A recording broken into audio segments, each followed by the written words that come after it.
What is up, YouTube? How y'all doing? Yeah. Hey, I want to hold up, y'all. Check this out, man. Check this out right here. Shout out. I did a new song, man. I ain't gonna play it. And we just did some videos when I played it in the beginning because some people don't want me to play my music. Stop playing your music in the beginning. Stop. Well, don't keep commenting and keep coming. But skip it. You can fast forward or whatever. Check this out, man. I'm gonna give him a thumbs up real quick. Samuel Jackson warns Bernie Mac. Steve Harvey was a Hollywood snake. Well, I don't know if he a Hollywood snake, but he don't handle his business right. I know that much. You notice you don't see Cedric anymore. I mean, look, guys, some people, they get in, do what they do, get their money.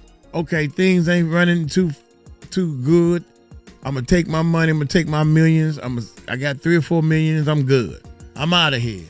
You know, I might do some appearances or whatever the case may be to keep some little money coming in. A lot of people don't want, because they seen all the bullshit. They seen all of it. They seen all of it. So, and I think Samuel Jackson, is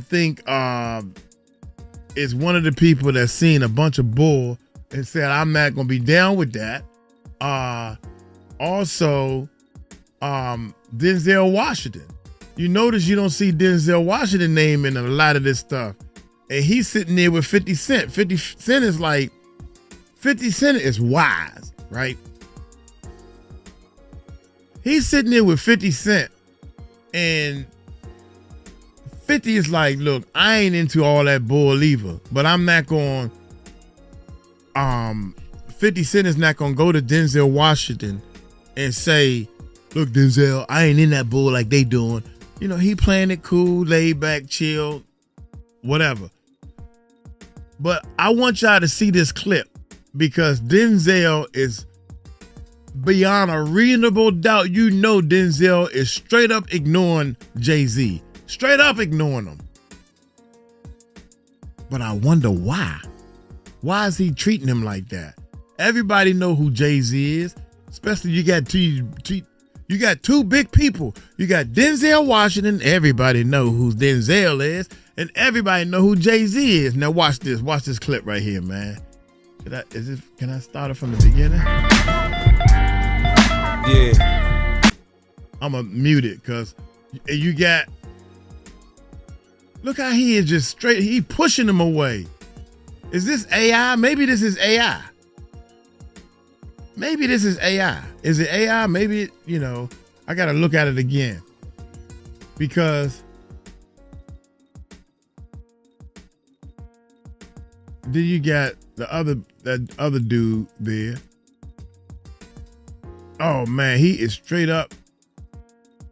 Yeah, and then you got Ja Rule and Mike Tyson. I think Mike Tyson's another dude. Like, look, I ain't gonna say too much. That's crazy, man. He is straight up pushing away from him. And Shannon Sharpe sitting there with one of them goofy, oh my God, sweaters on. Anyway, I just wanted to show y'all that before we get here, because I think Samuel Jackson is another one. He ain't taking those shorts unless it's coming from a midget. He ain't taking them, man. I can just tell the way he does things, man. When people get stupid in front of him, he be like, really? One lady was doing a joke, right, with Samuel Jackson. I don't know if y'all seen this, but she was interviewing Samuel. And she asked him a question. So what do you think about the next show? And once he finished answering, she just stayed like this the whole time, locked. She didn't move a muscle. So Samuel stopped talking about 2 or 3 times and just looked at her and was like, I ain't got time for this bull. I ain't got time for the bullshit. Bullshit. And I think neither one of them do. But anyway, check it out, man. Y'all hit that subscribe button, hit that bell. Let's see what Samuel Jackson got to say about this industry period. Hit that subscribe button, hit that bell. Years and years ago when I used to have a golf tournament down in Bermuda. And Bernie was the highlight of my comedy night. What we lose when we become yours in a real kind of way. We lose our privacy in a really real kind of way. And we give to you. And Bernie, unlike me, I get angry about it sometimes, but Bernie was so open and happy about that. I just couldn't believe the lengths he would go to make you guys comfortable when you came up to him. I never watch what somebody else does. It does not matter. Bernie Mac got to do a thing. If somebody call you after 9 o'clock, don't let them in. Yeah. I need to talk to you. Talk to them in the morning, 8 o'clock, come to the office. Because they ain't nothing but a murder there. When Samuel L. Jackson talks, people listen. He's not the type of guy who sugarcoats or hides behind Hollywood politeness. That's why his comments about Steve Harvey hit so hard, because they weren't whispers in the background. They were out there on national TV for everyone to hear. Jackson openly said he didn't care for Steve Harvey, making it clear that there was no friendship or admiration between them. And that's rare, because most Hollywood figures keep those kinds of opinions behind closed doors. Jackson was extremely close with Bernie Mac, and to him, Steve Harvey wasn't someone who deserved to put himself on Bernie's level. Facts. That's where the real friction came from. Pigs can be charming. Dogs have personalities, but pigs don't. Samuel L. Jackson and Bernie Mac weren't just co-stars. They were brothers in every sense that mattered. Damn, young, did you hear that? I don't know nothing about pigs. I got a couple of buddies of mine that had a pig for a pet.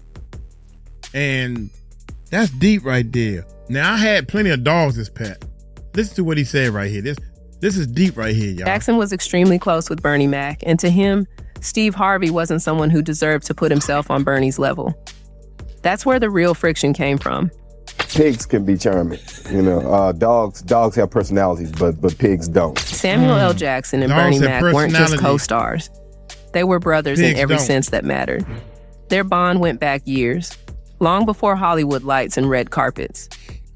Jackson has often spoken about how much Bernie meant to him personally. Take the filming of Soul Men. By that point, Bernie Mac's health was failing. He was dealing with sarcoidosis, the lung disease that ultimately took his life. Most people in that position would have slowed down, but not Bernie. On set, Jackson remembered how Bernie would show up every day, push through the pain, and say, "I'm good, let's go." That wasn't just professionalism. That was Bernie's spirit. He didn't want pity. He didn't want the spotlight on his illness. Damn. He wanted to work, to entertain, and to do what he loved. Jackson saw that up close, and it left a permanent mark on him. But their connection went deeper than the movies. Back when Jackson was filming The Negotiator in Chicago, Bernie looked out for him. Bernie even offered Jackson a place to stay, making sure he felt at home. That's not just professional courtesy, that's real friendship. And Jackson never forgot that. One of the last things he did was a performance, I guess, at some Barack fundraiser, and there was some stink about it. But like Bernie said, it was a joke. If you didn't like it, don't laugh at it. But he was there. When Jackson talks about Bernie, he doesn't describe him as just another guy he acted with. He uses family language. He called Bernie a sibling, someone he could rely on. That's a rare kind of closeness in an industry where most relationships are surface level. For Jackson, Bernie wasn't just the funny guy from Chicago. He was family. And that loyalty is exactly why Jackson bristled when Harvey started putting himself in the same league as Bernie Mac. See, the first year, it was just me, Bernie, and Sid. The first night we did it was a disaster, man. It was for me. Great for Bernie and Sid, because they went up first. Right. Sid went up first. Now, the deal was to do 30 minutes. Right. Sid went out there and did 45. Bernie did 52. I don't know if you've ever followed Bernie Mac before. It ain't what you want. Now let's get to the heart of the conflict. Steve Harvey and Bernie Mac. On the surface, you'd think two comedians from similar backgrounds would respect each other. Here we go. But behind the scenes, things weren't so smooth. One big issue was Steve Harvey comparing himself to Bernie Mac. It wasn't just casual either. There were Damn, that's a mean suit, though. I give credit where credit goes. I get a credit where the credit goes. This ain't no good suit right here. Bernie Mac got on something that's pretty sharp. But behind the right scenes, here, things weren't so smooth. One big issue was Steve. That is a mean suit. That suit is all that and a bag of potato chips, baby. Extra salt and pepper. Steve Harvey comparing himself to Bernie Mac. It wasn't just casual either. There were times Harvey allegedly measured his own success directly against Bernie's, and that sparked tension. When comedians start stacking themselves up against each other, it often leads to rivalry instead of respect. Steve Harvey don't deserve to be no king. I don't know how he on the show. He wasn't shit. He on the radio just eating my ass alive. And I'm hearing this going to the airport. This played out clearly on the original Kings of Comedy tour. The lineup of Steve Harvey, Bernie Mac, Cedric the Entertainer, and D.L. Hughley was legendary. But here's what people don't always talk about. Bernie's sets were so powerful, so explosive, that anyone following him struggled to keep the energy alive. Harvey, who hosted and also performed, often ended up in that spot. And it was tough. Bernie's raw, unfiltered style connected with audiences on a level that scripted comedy just couldn't touch. That made Harvey look weaker by comparison. Cedric the Entertainer even admitted later that Bernie and Harvey didn't always get along. And that tension was strong enough that it blocked any real chance of the Kings of Comedy doing another reunion tour. Fans wanted it, but behind the scenes, the relationships just weren't strong enough to make it happen. Attitude gets in the way. All the time, at any level, y'all think about it. Look at Uncle Mike in here by himself, still struggling in front of the camera trying to talk to y'all. I ain't no talker. That's why I'm looking at these videos. Duh. I know. I stay right in my lane, cousin. You gotta stay in your lane. Steve, you should have just went on. Look here, man. I'm be honest with y'all, bruh. This man killing it. Why step on your brother? Why step on him? Yeah, I'm gonna close the show because it's my show. Yeah, you right. It is Uncle Mike's show. And if I had somebody in here who can sit in here and do it better than me, come on through. We are a team and we need to move forward. But nah, you wanna make sure you get that shine. I don't give a daggone about no shine. I feel as though if the team can help people, I wish we was making $100,000 to $80,000 a month. Shoot, I would love to help some of y'all. Yeah, man, I know y'all need help. Shoot, I need help. Things really came to a head when Bernie Mac gave that 2003 GQ interview. Bernie accused Steve Harvey of being jealous of him, of trying to sabotage his career. Dang. He said Harvey tried to undercut him, and he gave an example that shook a lot of people. Dang. The Ocean's 11 role. Bernie claimed Steve Harvey actually tried to take that part from him by offering to work for less money. Think about that. Going behind someone's back. Not because you're the better fit, but because you're willing to undercut just to take the spot. Damn. Harvey, of course, denied it later. He said he never tried to sabotage Bernie. But once those accusations were out there, the damage was done. Bernie had spoken his truth, and it painted Harvey in a way that stuck with fans and fellow comedians. Bernie was a man's man. Mm-hmm. So when somebody say, they treated Bernie like that was impossible. Right. Bruh, that was impossible. This dude right here was Chicago South Side to his core and blood. You mistreat this dude right here, you know the problem you gonna have? Yeah. Instantly. And he had his boy, the dude they need to interview for Bernie Mac is Chuck Gaino. At the root of it, this wasn't just two comedians having different styles. It was about authenticity versus image. Bernie Mac didn't bend to Hollywood. He didn't soften his edges or try to play nice for the cameras. He gave audiences himself, raw, real, and unfiltered. Harvey, on the other hand, built his career on being polished, marketable, and TV-friendly. That difference created a natural clash. And in a world like Hollywood, where image often matters more than reality, Bernie's authenticity was both his strength and, in some ways, his biggest threat to others in the industry. When Bernie Mac walked onto the Oprah Winfrey Show, the stage dynamics were different from most of her interviews. Oprah was used to being the calm center of the conversation, the one who controlled the tone and gently steered her guests. But Bernie wasn't built to play that game. He came with honesty and the same truth-telling style he used on stage. Oprah wanted to frame comedy as something light, a craft that was more about entertainment than struggle. But Bernie cut through that narrative instantly. He told her straight, comedy is a battlefield. For him, stepping on stage wasn't just telling jokes, it was survival. It was facing an audience that might not be on your side, fighting through the pressure, and still delivering something real. If you want help, that's not help, that's taken care of. You know, and then when they sit there and they play psychological blackmail with you. Oprah may be trying to protect her polished view of the industry, tried to downplay that tension, but Bernie didn't let it slide. He clapped back respectfully, reminding her that comedians carry real weight every time they step up. He described the pressure not as fun and games, but as responsibility. Responsibility to make people laugh even when the world outside is heavy, and to do it while carrying his own struggles at the same time. And for one of the rare times, Oprah's composure slipped away. Bernie wasn't trying to embarrass her, but his honesty forced her to acknowledge something raw, something that didn't fit into her smooth talk show format. He humbled her, right there on her own stage, just by refusing to dilute his truth. Then Bernie went even deeper. He opened up about fame in a way that most celebrities would never dare to on national television.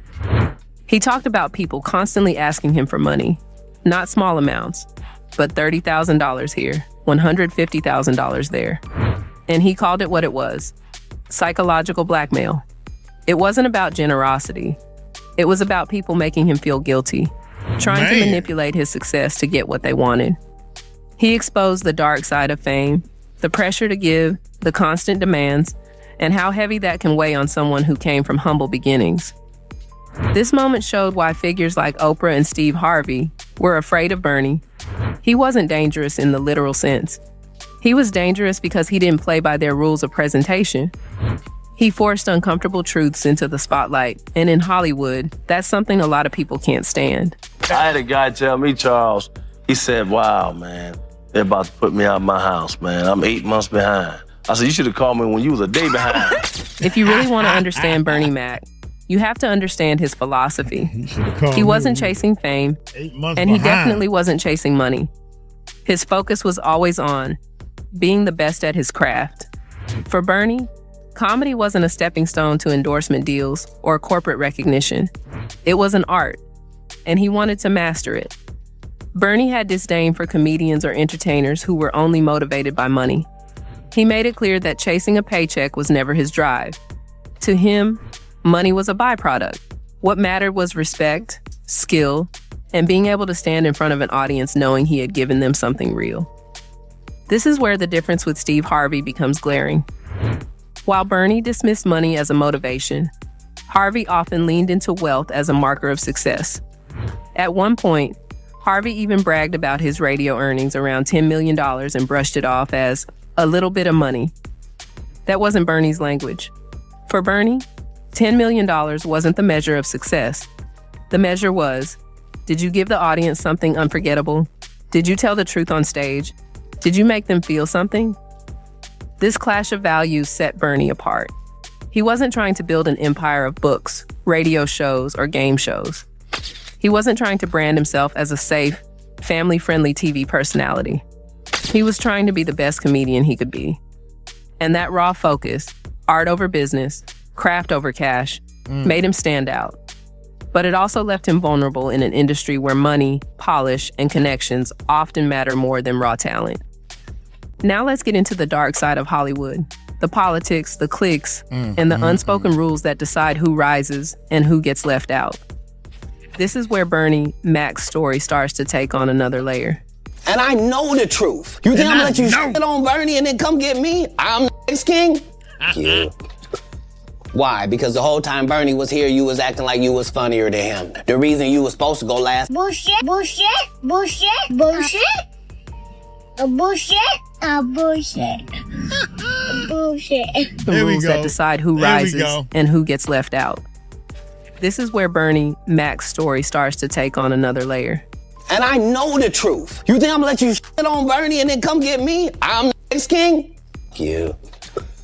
Why? Because the whole time Bernie was here, you was acting like you was funnier than him. The reason you was supposed to go last is because it was your tour. Tell the truth. It was Steve's tour.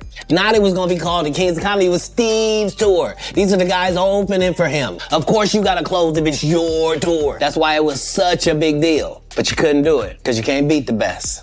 Cat Williams has been one of the loudest voices pointing out how Hollywood operates behind the curtain. According to him, Bernie Mac was invited into those darker circles, the places where real power is exchanged, not on contracts or in front of cameras, but in rooms filled with compromises. And Bernie, true to who he was, refused to play along. He didn't bend, he didn't compromise, and he didn't sign on for things that went against his principles. That refusal is important, because in Hollywood, saying no to those circles doesn't just mean you miss out on opportunities. It can mean you get shut out entirely. Rumors have long circulated about sabotage, about initiation rituals, and about how those who don't go along to get along end up blackballed. For someone like Bernie Mac, who was too authentic to play fake games, that was a real risk. What makes these claims believable is that Bernie's own family and colleagues have echoed the idea that he wasn't in the clique. He wasn't part of the club that protected its own. He was respected by audiences, loved by peers who valued truth, but he wasn't friends with the power brokers who could open every door. This is why figures like Oprah and Harvey, who did play those games to some extent, would have seen Bernie as a threat. He showed you could win crowds and hold respect without bending to Hollywood's unwritten rules. And that scared people. Because if someone like Bernie broke through without playing the game, it exposed the system as unnecessary. And when you refuse to play the game, Hollywood has a way of shutting you out. Hollywood mourning the loss of comedian and actor Bernie Mac. The 50-year-old funny man died Saturday at a Chicago hospital. Bernie Mac's passing in August 2008 still doesn't sit right with many people. He had just finished filming Soul Men alongside Samuel L. Jackson, pushing through his illness the way he always did, with grit and determination. He was only 50 years old, and his death was officially linked to complications from pneumonia.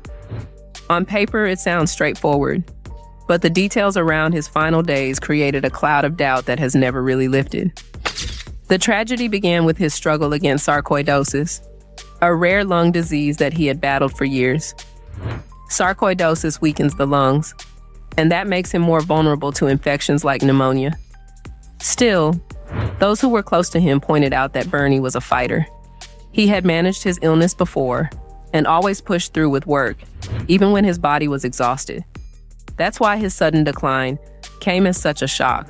The real controversy started when his widow, Rhonda McCullough, filed a wrongful death lawsuit against Bernie's doctor. The suit claimed that the doctor delayed giving him the proper treatment when he needed it most, and he failed to call 911 when Bernie's condition became critical. Damn. According to the reports, there was a window where immediate emergency care might have saved his life, but instead, those crucial minutes were lost. When news of that lawsuit came out, it added fuel to already burning suspicions.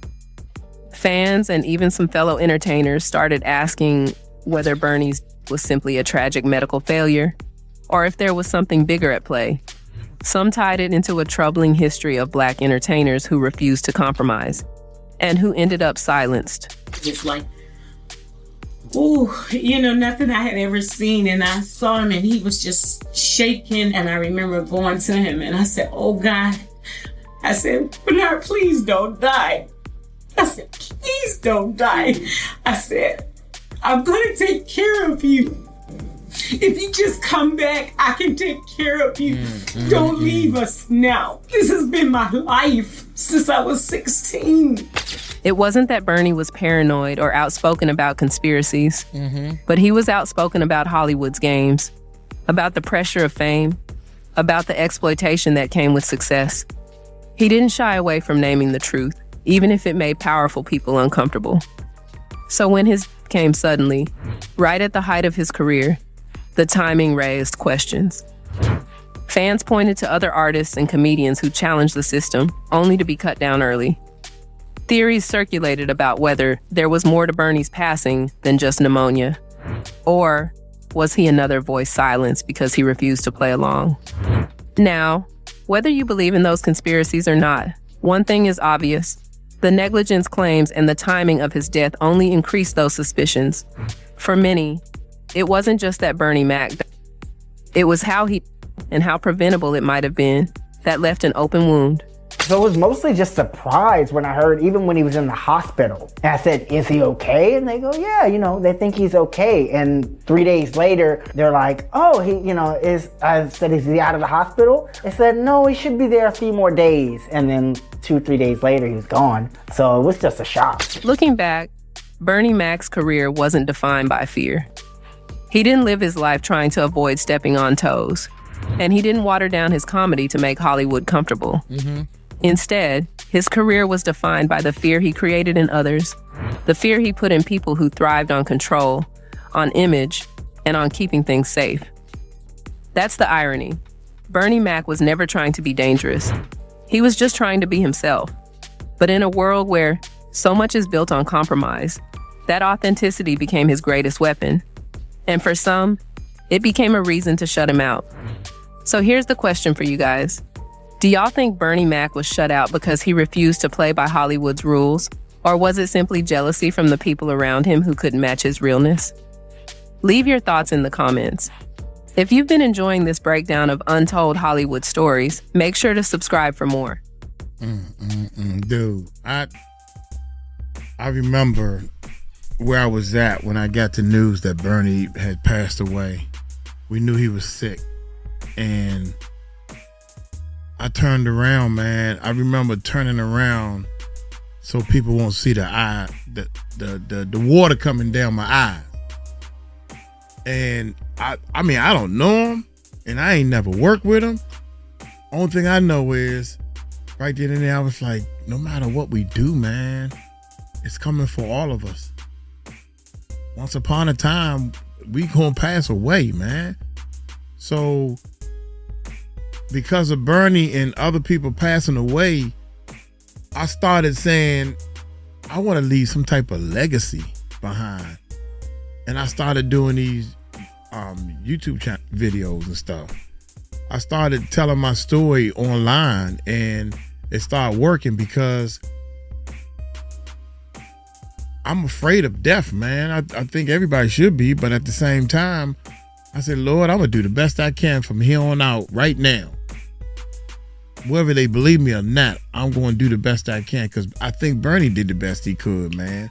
I couldn't believe, oh, man, I can listen to Steve Harvey, and I can tell, even on his morning radio show, I don't listen to it anymore because I don't even get up and go to work. The only reason why I was listening to the show was to hear nephew Tommy prank phone calls, and that was it. Because there's a whole lot of things Steve says that I don't like on his radio show. I ain't even talking about his stand-up comedy and stuff. It's okay. It's funny. It ain't no Kevin Hart. It ain't no Bernie Mac, and it ain't no Cat Williams. But it's funny. It's funny. You feel me? It's funny. It's funny enough. It's enough funniness in it to say, okay, whatever. If the boo-boo want to go, I'll go with him. But Cedric the Entertainer, man, get out of here. Both of them can go home. Hey.